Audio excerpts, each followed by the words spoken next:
ఎన్నికల ప్రచారంలో వాగ్దానం చేసినట్టుగానే ఈరోజు రాష్ట్ర వ్యాప్తంగా మహిళలకు ఉచిత బస్సు సౌకర్యాన్ని ప్రారంభించడం జరిగింది. స్త్రీ శక్తి పేరుతో మరో సూపర్ 6 హామీని అమలు చేయడం జరిగింది.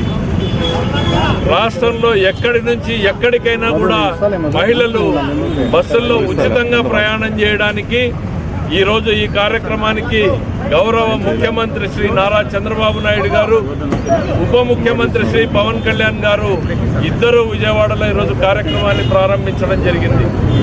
రాష్ట్ర వ్యాప్తంగా ప్రతి నియోజకవర్గంలోనూ శాసనసభ్యులు, నాయకులు ఈ కార్యక్రమాన్ని ప్రారంభిస్తూ ఇందులో ఈ పెద్ద ఎత్తున ఈ కార్యక్రమాన్ని జరుపుకోవడం జరుగుతోంది. ఇవన్నీ కూడా రాష్ట్రం ఎన్ని కష్టాల్లో ఉన్నా, ఎన్ని ఇబ్బందుల్లో ఉన్నా ఈ ప్రజానీకం కోసం నేను చెప్పినటువంటి ప్రతి మాటని నిలుపుకునే దానికోసమే కార్యక్రమాల్ని అమలు చేయడం జరుగుతోంది. తల్లికి వందనం ఇచ్చాం, అన్నదాత సుఖీభవ ఇచ్చాం, విద్యార్థులకు